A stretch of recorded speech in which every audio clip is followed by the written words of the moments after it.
Hello and welcome to On Point. I'm Tolentino. Owning a home is a dream almost everyone wishes to fulfill. But with housing prices skyrocketing in Los Angeles, this dream can become a nightmare for all, especially for millennials today. Pew Research shows that home ownership rates among 20 and 30-year-olds are at their lowest in 5 decades. According to the Census Bureau, American home ownership for people ages 35 and under is only 34.7%. The dream of owning a home has become increasingly out of reach for most millennials. But even renting is getting harder and harder to do. Pew found about a third of millennials live at home with their parents.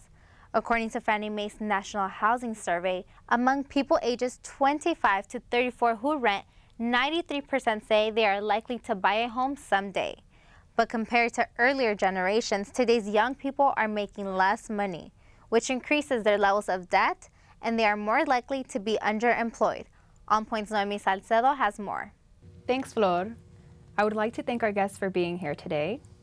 We have Adam Arteaga, Sales Manager at Global Premier Properties, Azad Amir-Ghessimi, Research Analyst for the California Association of Realtors, and Craig T. Olwert, Professor of Urban Studies and Planning.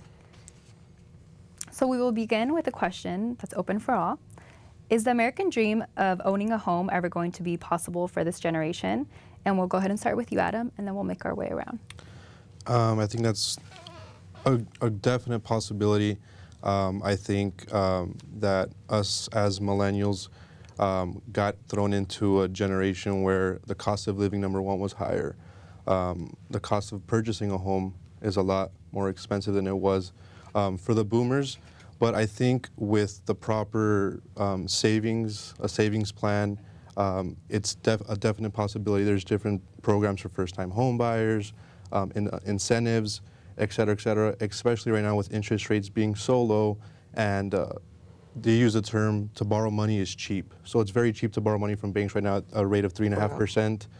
So I really think it's really possible for our generation. Azad?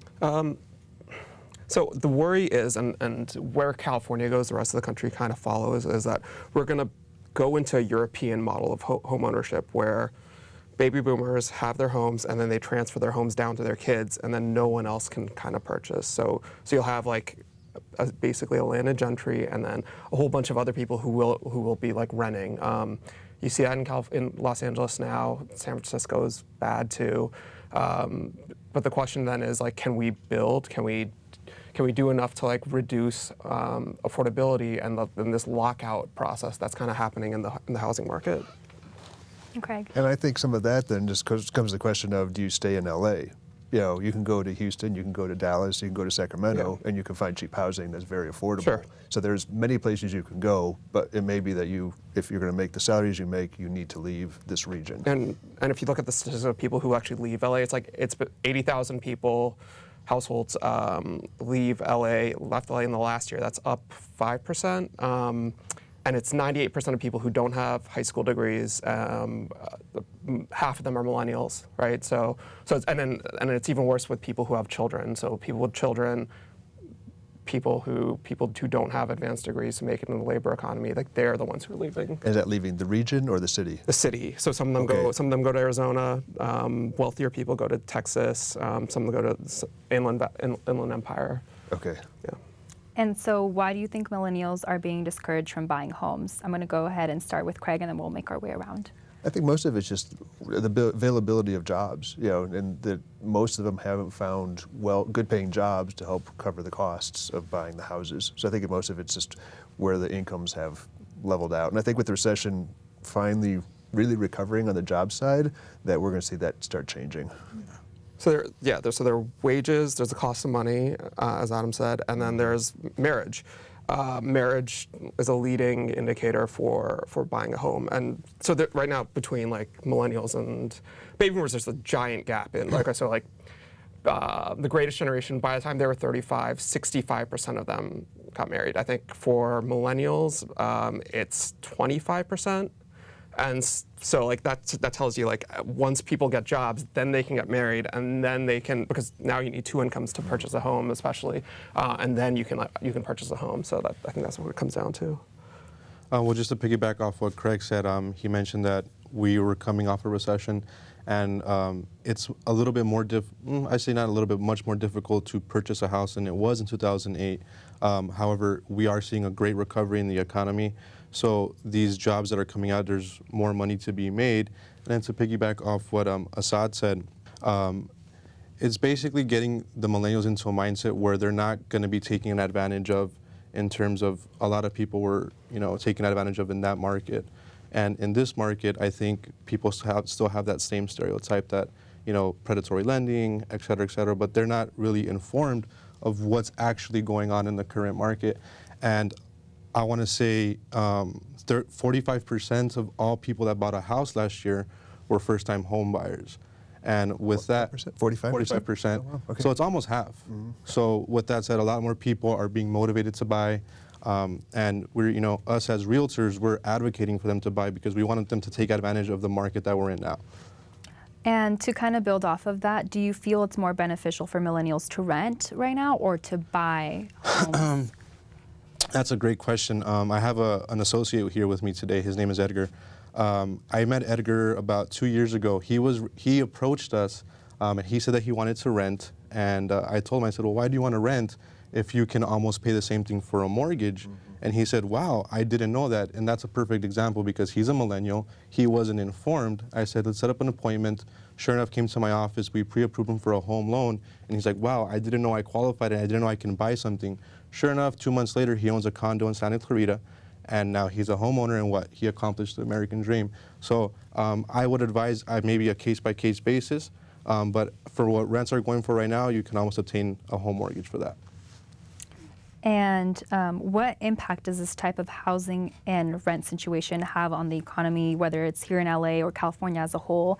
I want to direct this question towards Craig and Azad. Well, I mean, higher prices means that you're going to be spending more on housing rather than spending on other stuff. Mm-hmm. So it actually slows down the economy in terms of us buying more goods from China, buying more cars, buying more everything else. So it eats away. So if you would, again, a lot of times I tell my students, I'm like, think about leaving LA. If you go to Sacramento or Texas, you're gonna have a lot more money you can spend on other things. Right. And so the question is what are the advantages that you weigh that make it worth staying in this market? That makes sense.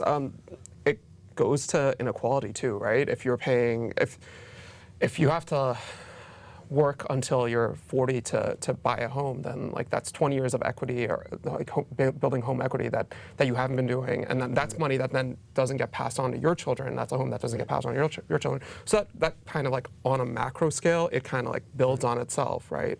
So the haves, they own one home or multiple homes, and they're gaining rental income, and then people who have to rent all their lives, that's where most of their money is going. Right. And just to piggyback off that, I always tell all the people that I meet with and the new clients that I meet, people say, oh, wow, well, it's a big down payment. It's a big payment per month. But I tell them to look at it more as a long-term savings account, because if you're renting 5-10 years, it's $2,500 that you're throwing away every month. Right. Rather, if you invested in a 30-year, savings account, because that's basically what a mortgage is. In 15-30 years, you can either pull out money, maybe for your son's retirement, school, or for your retirement, et cetera, whatever the case may be, or to liquefy something and invest in something else.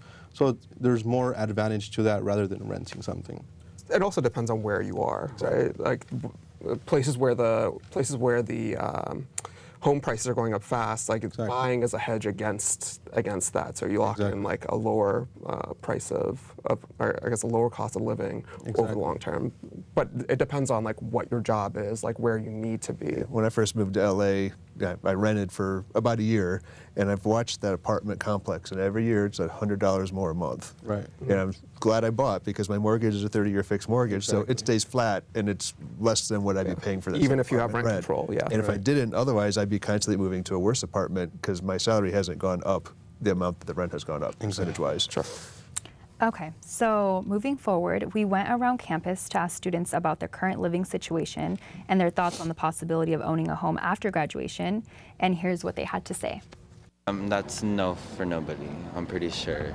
Yeah, I believe just because throughout the years prices go up, taxes are going up, everything's going to increase after that. However, if I get a job that has a good amount of payment, I guess I could purchase something. However, everything's moving up, and if I don't move up with it, then I'm not going to be able to support myself.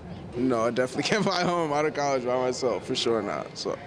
It depends if I find, that job after I graduate, because obviously if I find that job after I graduate, then I would want to live out, outside of my house and like find my own place. Definitely not. So based off of what we just saw, instead of millennials being discouraged and seeing the possibility of owning a home slip away, what would you suggest they start doing now to turn that possibility into a reality? So Adam, I want to ask you that question. Well, first off, I would think that, here in the United States, to be given the opportunity to go to school is obviously to pursue something bigger and, obtain a well-paying job. But I think it has to do with, I may get a little bit personal here, but spending habits. I think people sometimes have a bad spending habits, and they don't know how to properly save their money in order to save for that down payment.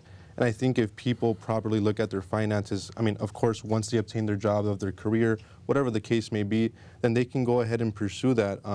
We as professionals here, we don't know what the market's going to do now or 5 years from now, but I always tell people it's never a wrong time to buy a house. So I would say the possibility is great, just as long as you know what you're spending your money on, save your money, and I think the possibilities are endless. What percent down payment do you need now for like the minimum loans? Like, so a lot of reasons they went down to 3% or 1% loans back pre-recession was to help people with that. And is that still possible to get those loans, or is it now you need the 20%? There's Wells Fargo just announced that they're going to announce the 0% down mortgage. So what does that mean? They basically want to loosen up the guidelines so people can start buying more to stimulate the economy a little bit more. But what we're seeing right now is a 3.5% FHA loan. So basically 3.5% of whatever you're purchasing the property for. So 3.5% of a house of $250,000, you're only looking at $13,000.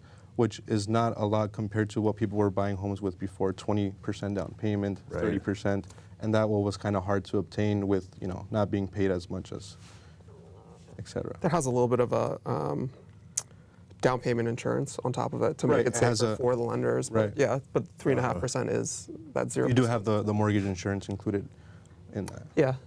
One other thing I do want to throw in there is if you're looking at it long term, like we're talking about, if you want to save up, you might want to move to a lower cost area. So your decision then is to drive into like where your job is or move to a different city.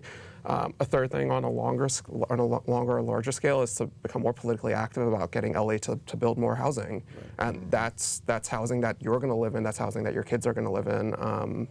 If people do that, then right now, like the downward pressure is to limit housing, and if we can build more, not just like high rises, but just like 2-story, 3-story multifamily homes, like on a large scale, like we did 20, 30 years ago. The housing stock of LA is like this small scale multifamily homes. Then maybe we can do something about that. And so I know you were talking about home loans earlier. We know students have loans and after graduation that they will have to worry about paying that off. Can a low credit score have a negative effect on a graduate trying to buy a home? The answer is yes. Usually the bank like to look for a FICO score about 650 and above. So anywhere below that, you would have to do some credit repair, et cetera. So you just definitely would have a great effect. Yeah, you can on obtaining financing. But you can defer your student. Okay, so be good about your credit. You can defer your student loans if you don't have jobs. So definitely you can't default on your student loans. You can't. They won't they'll garnish your wages. They'll garnish your Social Security. Like it's in the law. About 25%, I think I did a survey, about 25% of millennials claim that their student loans is keeping them out of home ownership, mostly because it's keeping them from saving that down payment. Older millennials, like that drops down a little bit, so like they have jobs, like it becomes like less of a big worry every month for them. It definitely just depends like what kind of degree you got and how much loans you have and like what your job prospects are afterwards. So that's something to think about. Because 60% of millennials when they graduate, they say they have no idea when their debt will be paid off because they don't know exactly what life is going to throw at them along the way in terms of their expenses. Right. So. Okay, so let's talk about millennials living at home and how that affects their independency of buying a home. according to the U.S. Census Bureau, compared to young adults in the 1980s, millennials are more likely to have a bachelor's degree, but more also live in poverty. Millennials also make $2,000 less than their parents did when they were the same age. So I want to direct this question to you, Craig. Why do you think millennials aren't able to financially keep up with their parents, and how much of an effect does that have on them being able to buy homes, if it does have an effect? Well, I think that's the change of the economy towards a more automated economy, more computers. We've made much flatter companies, and there's a lot less repetition. So instead of having multiple people in the office do a job, you have one person in the office does a job. And so there's just less, I think, of those good jobs that were high paying. And so I think a lot of it is that, and sort of the technology automation effect is what's causing the problem.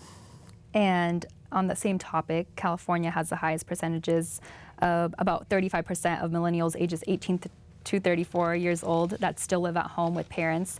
So does this create any financial instability within families? Create financial instability? I think that depends, right? So that could be an extra wage earner who's helping their parents. I guess what you're saying is that maybe they're putting a strain more on their parents at home by living them? Right. That's what she meant. Oh. I mean, I don't know. I think it goes both ways. I think if you're less wealthy, then you're more likely to live at home, right? Whereas, so it's not like you're putting a strain on your family. It's just that like your family has less wealth, and so you have to pool resources, and pooling housing is one of those things that you pool. I think one of the things it does do is it might insulate you from understanding like how much money you need for a down payment, or how much or what the market is, right? If you don't know what the market is because you don't have to worry about it, then that might keep you from thinking about, okay, this is my long-term goal. I think in that sense that might play out somewhere. Do you know, I mean, study-wise, do people, the millennials living at home, do they usually pay the parents? My experience was just a couple of stories is that usually they don't, and so they really are. I guess that depends on the age or the bracket you are. But I think of the individuals who do live at home, it's not that like they aren't like I'm living at home. Most of them aren't like I'm living at home. I'm saving money for my down payment. It's like I'm living at home because I have to live at home. Right, that's the decision. Right? It's one of necessity, not the other way around. I agree with that. And just to add to that, I mean, not necessarily that they live at home. 37% of millennials also live in multi-adult households.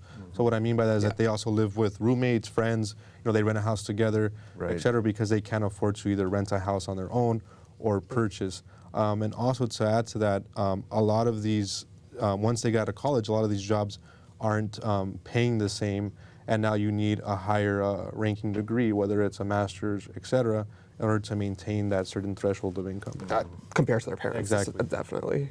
Right, their parents could get out of high school and have a job, whereas now you need like a college degree and then like a master's degree, because that's what the ratchet is like in the labor market. Yeah, you're right on that.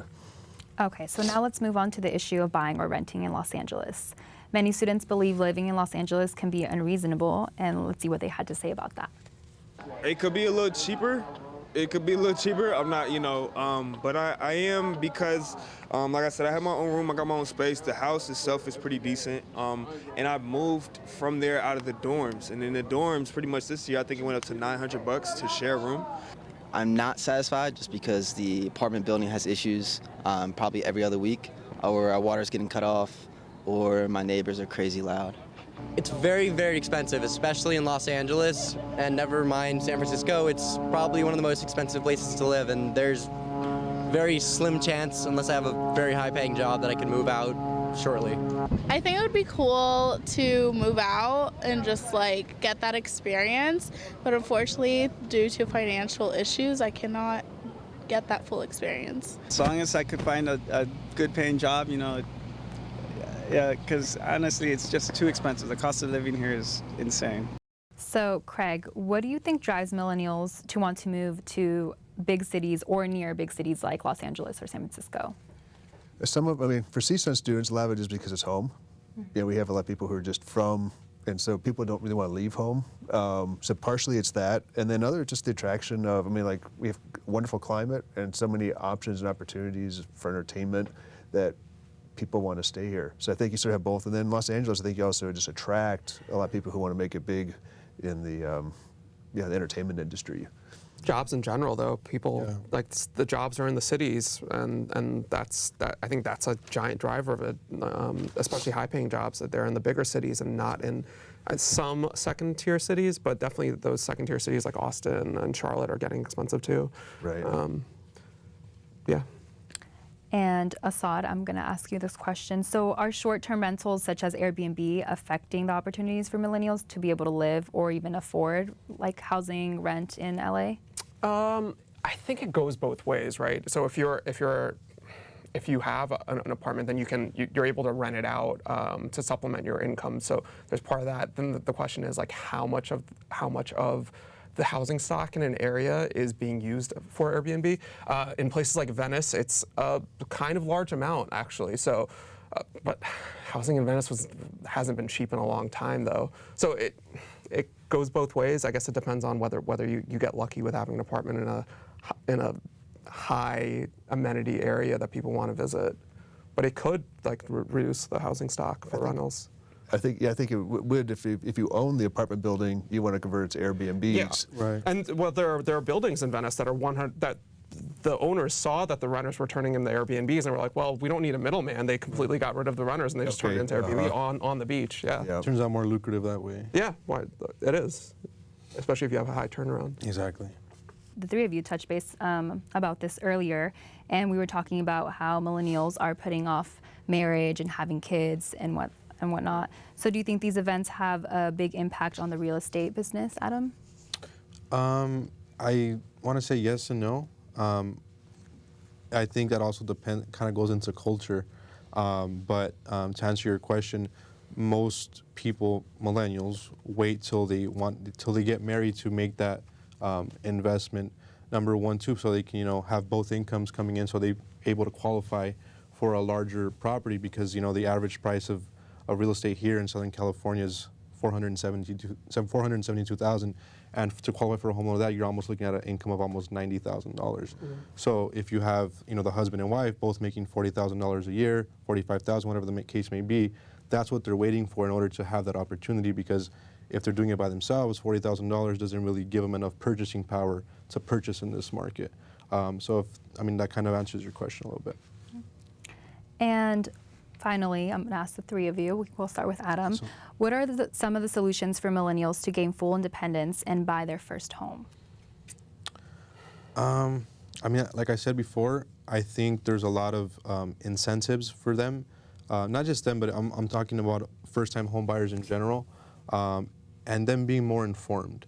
There's a lot of first-time home buyer programs where they don't have to come out with a lot of money out of pocket, where they can afford, as long as the income is there, we can help them come out with the closing costs, with the down payment, the initial, capital that they need, which a lot of millennials or first-time home buyers don't have. So I would advise them, doesn't have to be me, but somebody else, a real estate person that they know, that they trust, go and ask them, what are my options? And then if they inform themselves, they'll have a better understanding of what they need and how they can do it. Partially long-term thinking. So I think it bifurcates in two ways. Like a certain percentage of millennials will have help from their parents for that down payment. And I think it's like something like in California, I think it's something like 35% will get money from their parents. If you're not of that, if you don't have, and they're on the fast track, right? But if you're not on that fast track, then you have to be thinking about, okay, well, when is the next downturn going to be in the housing market? Will I have money saved up to be able to purchase into that? Because that's kind of when you can claw your way in. But given the high cost, like that's you're absolutely right. You have to think about it. You have to think about that, like vis-a-vis where you are versus where the market is, and when you can make that, like, I guess it would be a stock target, right? And that's a good point that he made. A lot of parents do let their children borrow money or let them have the money to purchase as well. Yeah, so and that's something people have to be aware of. If your parents can't, again, like 35% of people in California, I think another 20% might get their homes through inheritance, and that's up to the point time when they're 40, right? So people who are around 40 still are getting money from their families and friends to be able to afford that down payment. So if you don't have that, you really do have to like squirrel away money, a lot of money.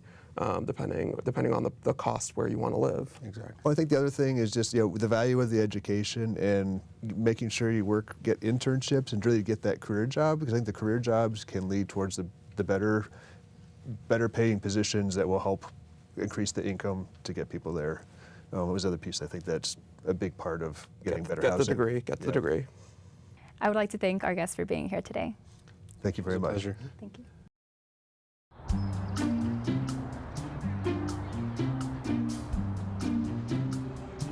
Don't worry, 74 people were picked before me in the NFL draft.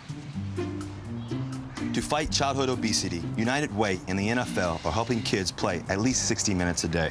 Okay, time for the team obstacle course. Yay! What this place needs is more healthy kids. To get involved or donate, go to unitedway.org/play60. Now I get it. I see you mobbing over her. Let's go. Let's mob. Let's crawl. Let's crawl. Let's crawl. Hey, yo, we mobbing. Come on, girl. Let's crawl. Hey, yo, let's crawl. Hey, yo, let's crawl. Hey, let's crawl. Hey, yo, let's crawl.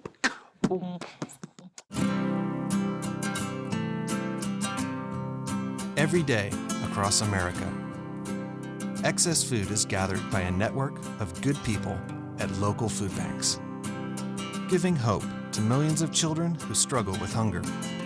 They've earned their wings, and you can too. Together, we can solve child hunger. Support Feeding America and your local food bank at feedingamerica.org.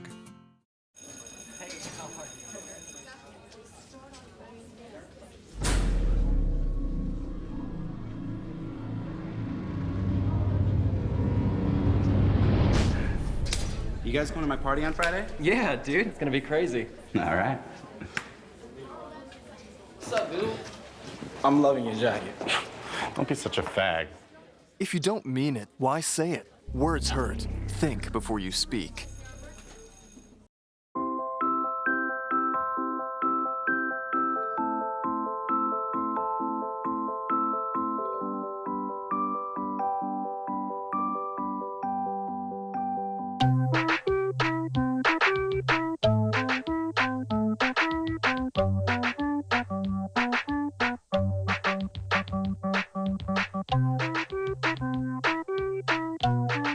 Start a story. Adopt at theshelterpetproject.org.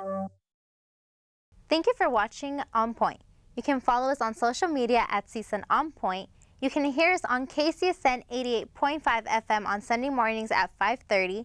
You can watch us on Santa Clarita Valley Television on Sundays at 11 and at 5, and on LA 36 on Saturday afternoons at 3. For all of us here at On Point, I'm Flor Tolentino.